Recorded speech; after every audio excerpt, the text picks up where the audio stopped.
Olá pessoal, aqui é Ana Maria do canal Dia a Dia na Escola. E você sabe, você coordenador que está aqui me assistindo, você sabe o que você tem que olhar no planejamento do professor? Quando o professor te entrega, né, o planejamento dele anual, o que você tem que analisar? O que você tem que verificar se está correto, se não está? É disso que a gente vai falar nesse vídeo de hoje. E por isso eu peço que você de cara clica aqui, ó, no inscrever, já inscreve no canal, compartilha, indica para um monte de gente, porque esse vídeo vai ser muito legal. Assiste até o final que você vai amar. Já dá seu like, seu joinha. E quer conversar comigo, gente? Comenta aqui embaixo que eu respondo, ou vem aqui no meu Instagram, Dia a Dia na Escola Oficial. Vai lá, me segue, manda uma mensagem pra mim. Posto muita coisa legal lá que eu acho que vocês vão gostar também. E toda terça-feira, às 19 horas, eu faço uma live, tanto aqui no Instagram quanto lá no canal do... tanto aqui no YouTube como no canal do Instagram. Te espero, tá bom? Vamos lá, rodando a vinheta. O que você tem que analisar no planejamento do professor?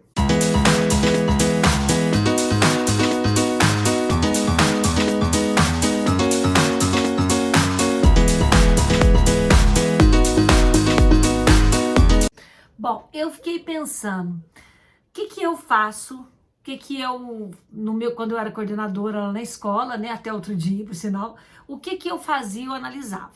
Mas antes de falar das 6 dicas que eu vou passar aqui para você, eu quero só frisar uma coisa que eu acho que é importante a gente relembrar.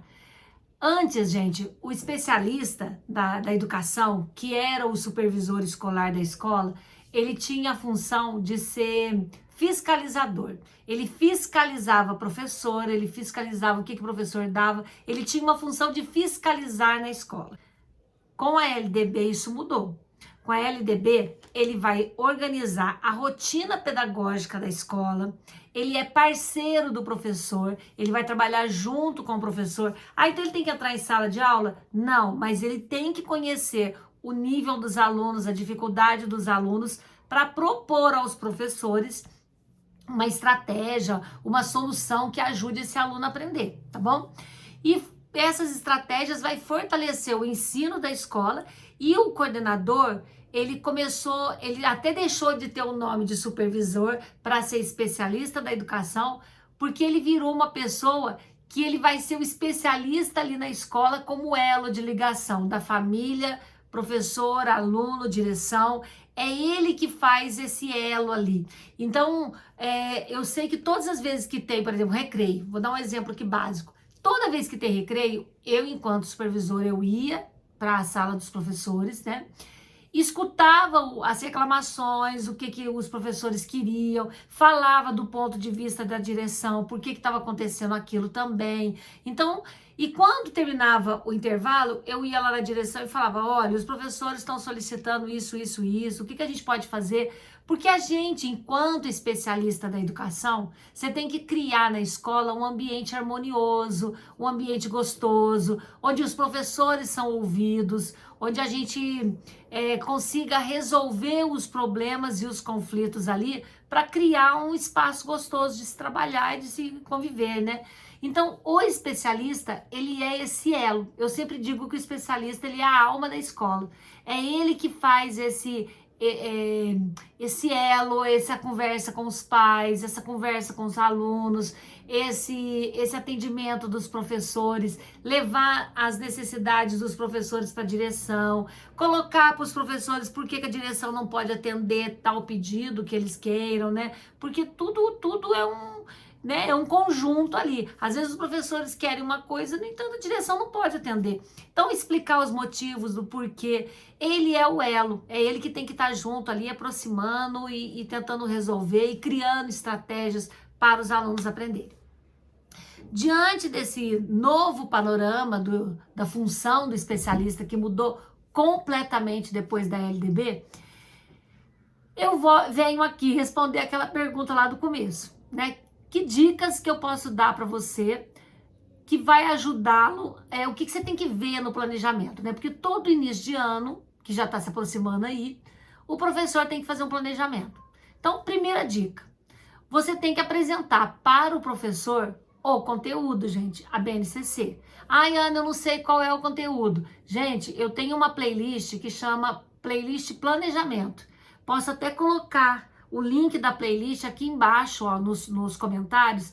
E lá eu tenho planejamento do ensino da educação infantil, do ensino fundamental, anos iniciais, dos anos finais, do ensino médio. Eu tenho falando da BNCC, das competências, tem falando de tudo. Então, pega esse link aqui embaixo, entra nessa playlist, faz um Anaflix, dá uma olhada em tudo, encaminha para os seus professores, que isso vai ser bem legal também. Dá uma olhada que vai te ajudar bastante. Viu o que é o conteúdo? Inclusive lá tem o link do conteúdo, tá? Que eu já falei aqui, Secretaria da Educação de Minas Gerais, ele tem um link, um site que chama Currículo de Referência de Minas Gerais. Esse currículo, ele é perfeito. Eles pegaram a BNCC e já dividiram em bimestres, tudo certinho, tudo explicadinho, falando quais são as habilidades, quais são as competências de cada série, da educação infantil ao ensino médio. Ele é perfeito. Vou deixar nessa playlist também. Aliás, já tá na playlist, tá? Vou colocar aqui embaixo. Clica, entra que você vai gostar bastante. Então, primeira coisa, verificar se o professor realmente está pegando a BNCC e está lá arrumando o seu planejamento. Aí você vai falar para mim, mas na Secretaria da Educação de Minas, lá o currículo de referência de Minas Gerais, já tem os bimestres. Então o professor não precisa fazer mais nada. Precisa. Essa é a segunda dica. Promover um planejamento integrado com os professores. O que é isso? Você vai pegar, vai reunir os professores. Se a sua escola é grande, a que eu trabalhava era. Então eu tinha assim, 3 professores de ciências, 2 de biologia, matemática tinha 5, língua portuguesa tinha 4. Então eu tinha muitos professores. Eu reunia por área esses professores ali. Eu gostava de escolher um coordenador daquele grupo ali, porque toda vez que eu precisasse falar alguma coisa com o grupo de área, eu já trocava uma figurinha com esse coordenador. O planejamento, ele é integrado. O que é isso? O professor da área, que é o líder ali de língua portuguesa, sexto ano. O que o sexto ano tem que ensinar, tem que sair aprendendo para ir bem no sétimo. Sétimo, o que ele tem que aprender para ir para o oitavo? Seleciona o conteúdo mais importante. Por quê? Nós estamos vindo 2 anos de pandemia e esse período muita coisa ficou em defasagem. Então, se o aluno ele tá ali para você ensinar determinado conteúdo, se ele não sabe o dos 2 anos anteriores ali que ele perdeu com a pandemia, ele não vai entender o seu conteúdo, gente. Então você tem que pegar o planejamento e tem que selecionar e ver, peraí, eu vou ensinar em matemática a expressão numérica. Mas para que eu ensine expressão numérica, ele tem que saber adição, subtração, multiplicação e divisão. Opa, ele não sabe, então eu vou ter que dar uma paradinha e trabalhar operações para que ele entenda a expressão numérica. Entendeu o que é? É você verificar o que é básico do conteúdo, o que ele tem que estar sabendo para que ele entenda o seu conteúdo atual. Então, se o meu aluno não sabe o conteúdo atual, é porque faltou o pré-requisito. Olha lá o que faltou, para um pouquinho e trabalha. Para isso, você precisa de tempo. Para você ter tempo, você tem que selecionar aquilo que é mais importante no planejamento anual ali daquele aluno, tá? Terceiro, né? Verificar se o planejamento está adequado à turma. É o que eu acabei de falar. Tem pais que na pandemia chegou junto, trabalhou com o aluno, pegou o filho dele para ajudar. Tem alunos que se adaptaram muito bem no ensino remoto e não perderam muita coisa, caminharam. Tem aluno que o pai, não deu conta, não quero saber, às vezes até tirou a criança da escola, ficou 2 anos sem estudar. Então, o que aconteceu com o aluno? Tem alunos que estão num nível legal e tem alunos que não estão num bom nível. O que você tem que fazer? As salas, se você tiver 2 turmas, por exemplo, de sexto ano, faz uma avaliação ali. Coloca uma turma que esteja num nível mais ou menos e naqueles que precisam de mais pré-requisito, porque o trabalho vai ser diferenciado. Então, se você coloca uma turma muito adiantada numa turma que está muito fraca, muitas vezes o adiantado vai desanimar porque a turma não caminha. E o fraco vai falar, puxa vida, eu sou burro, né? Porque aquele ali sabe tudo, eu não sei nada. Então, você tem que ter um bom senso. Por outro lado, você também não pode colocar só forte numa sala e só fraco na outra. Por quê? Porque a turma vai ficar, aquela ali é a turma boa, aquela é a turma ruim, e vai começar a taxar isso na escola. Mesmo porque a gente precisa de um aluno bom numa sala, mais ou menos, para fazer essa turma elevar o nível também. Olha como é que é complicado organização de sala, né? E às vezes chega pais na escola e fala, ai, tira meu filho dessa sala, põe nessa porque eu quero. Não é tão simples assim. Precisa ter esse olhar, precisa ter esse bom senso para que a gente consiga colocar um aluno numa sala onde ele possa se desenvolver sem ficar prejudicado e numa turma que deslanche também, né? Então você tem que ter esse jogo de cintura aí. Pega os professores e vamos fazer um planejamento adequado que atenda tanto essa sala quanto essa sala. O que essa sala precisa fazer e essa também. E tenta fazer o mais integrado possível. Feira de ciências, une as duas salas. Gente, a gente tem uma visão de que eu não posso misturar turmas. Começa a misturar aí na sua escola. Vou fazer uma gincana. Mistura esse cesto com esse cesto. Vou fazer uma feira de ciências. Gente, vocês podem fazer com a equipe dessa sala com essa sala. Não tem problema. Não precisa ser equipe só dessa sala e só dessa sala. Sabe, atividades vocês podem fazer integrando uma sala com a outra sala. Não precisa fazer separado. É isso que eu quero dizer, porque às vezes eu tô nessa sala, mas o meu amigo tá nessa. Ah, eu quero fazer com esse aqui. Pode, vamos integrar as turmas. Então é importante fazer trabalhos e que integrem as duas salas, atendendo às necessidades das duas turmas. Deu para entender? Se não deu para entender, comenta aqui que eu explico de novo.